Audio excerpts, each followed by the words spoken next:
Voilà, merci beaucoup à Patricia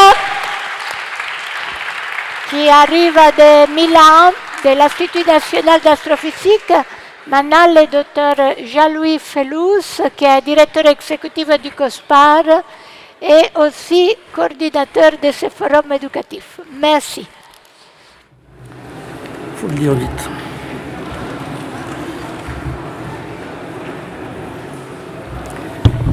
Bonsoir et bravo à ceux qui ont le courage de rester jusqu'à cette heure tardive.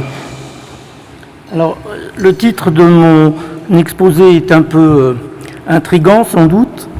De Sapiens au tardigrade, une ardente obligation, la protection planétaire. Alors, bon, ce dont je vais vous parler, c'est surtout de cette question de protection planétaire pour éclaircir un peu ce que ça veut dire en relation avec différents exposés que nous avons eus auparavant aujourd'hui. Et pour commencer, eh bien, il faut partir du commencement. Alors, le commencement, ce sont les premiers mots de la Bible que vous pouvez lire. Au commencement, en hébreu, ça se dit « Bereshit ». Et donc, au commencement, Dieu créa le ciel et la terre. La terre était informe et vide, les ténèbres étaient au-dessus de l'abîme, et le souffle des dieux planait au-dessus des eaux. Bon, c'est très joli, c'est très poétique.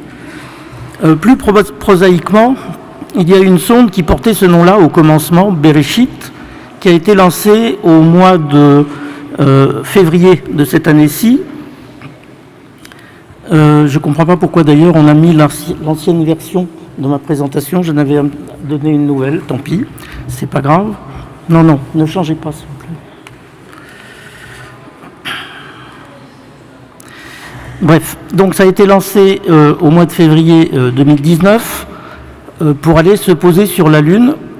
Et il est arrivé à peu près la même chose qu'à la sonde indienne, à savoir que quelques minutes avant de se poser en douceur sur la Lune, la sonde en fait s'est écrasée au sol le 11 avril. Alors à bord de cette sonde qui est représentée sur l'image, il y avait 3 instruments scientifiques, et dont un d'ailleurs fourni par l'Agence spatiale américaine, par la NASA.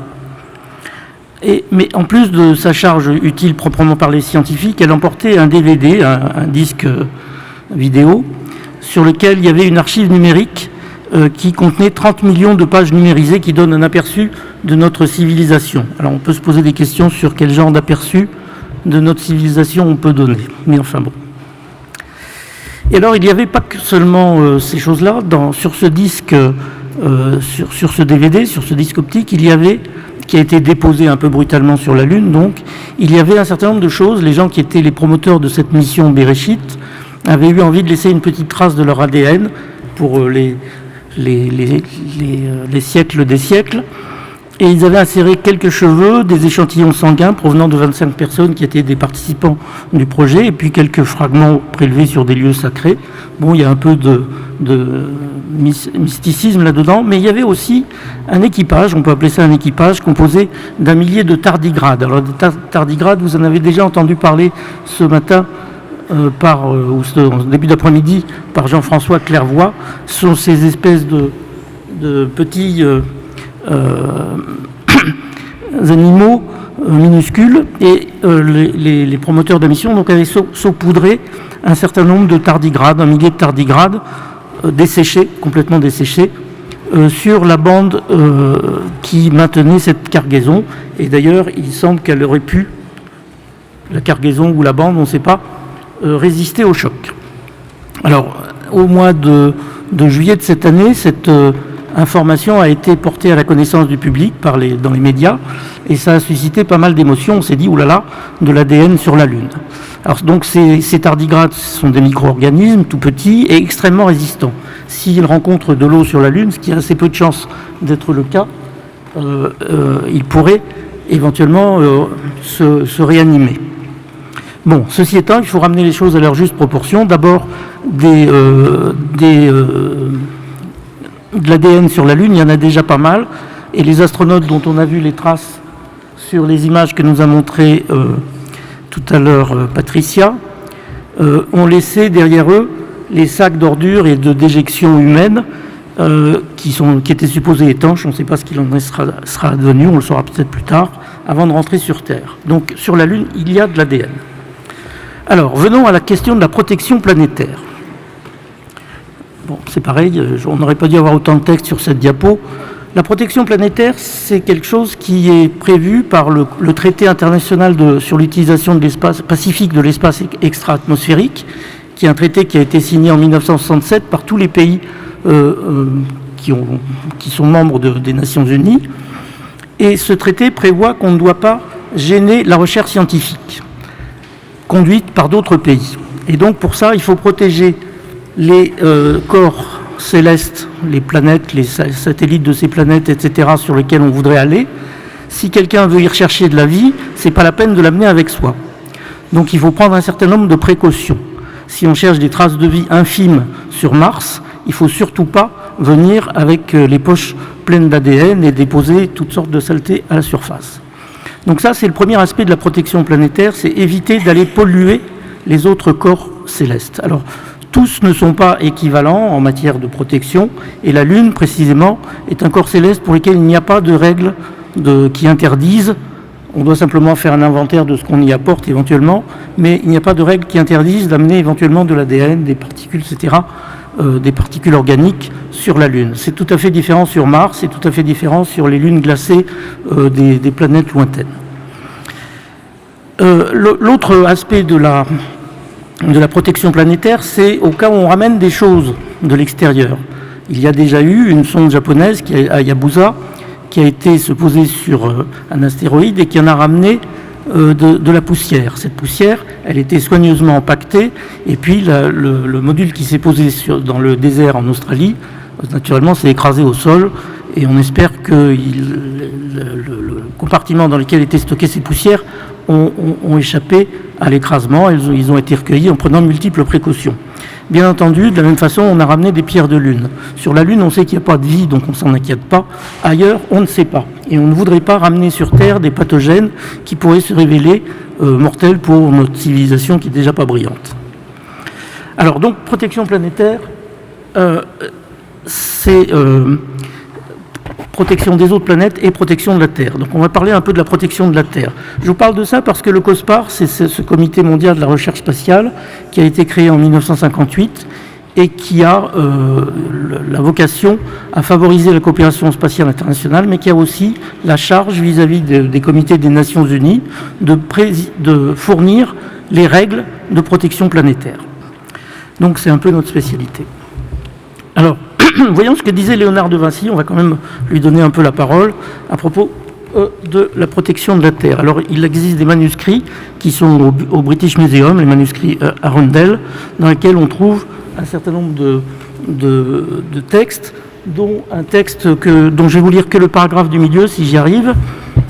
Il est question, semble-t-il, d'un moment où la Terre, qui est comprise, comme on l'a vu, avec des cercles concentriques, avec de l'eau, la terre en dessous, le feu à l'extérieur, et à un moment donné, l'élément liquide fiche le camp parce qu'avec la chaleur, ça s'évapore, et donc la terre a tendance à se dessécher.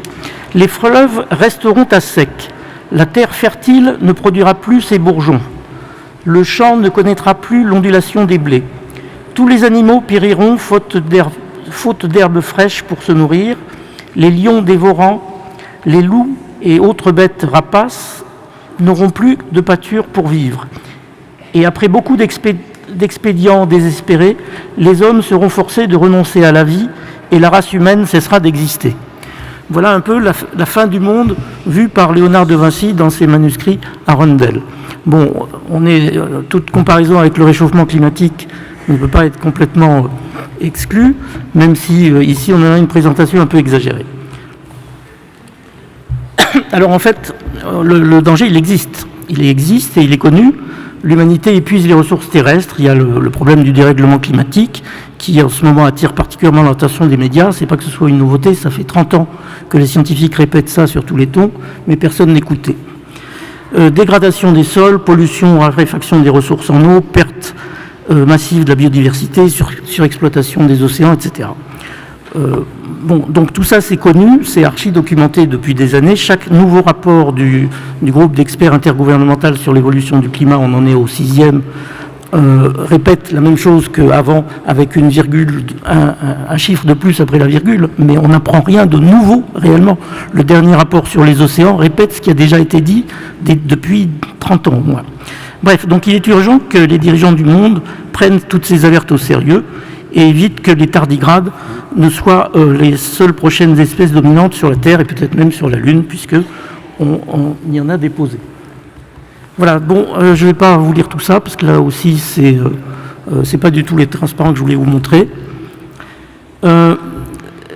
Simplement, les quelques caractères en gras en bas, c'est la conclusion d'un livre d'un philosophe britannico-polonais ou polono-britannique, qui dit qu'en effet, nous n'avons plus le choix. Nous, habitants humains de la Terre, nous retrouvons aujourd'hui, et comme jamais, dans une situation parfaitement claire où il s'agit de choisir entre deux choses, la coopération à l'échelle de la planète ou les fausses communes. Il y a une espèce de jeu de mots ici avec l'anglais, les Global Commons, c'est les éléments communs qui appartiennent à tout le monde, comme les forêts communales ou des choses comme ça dans les villages qui existent. Et là, la fausse commune plutôt que les Global Commons. Donc, il y a un choix à faire. Bon, je ne vous parlerai pas là non plus de tout ça. Le COSPAR, par exemple, dans un des derniers textes publiés par son président, le professeur Leonard Fisk, qui est l'actuel président américain du COSPAR, écrit « Certes, si nous nous aventurons plus loin dans l'espace, sur Mars, ce devrait être au nom de toute l'humanité. » Et ça devrait faire écho un peu avec ce que nous avons entendu ou vu tout à l'heure. La prochaine mission de ce genre ne devrait pas se traduire par le dépôt du drapeau d'un pays particulier, comme ça a pu être le cas du temps des missions Apollo, mais au nom de l'ensemble de l'humanité. Je vous remercie.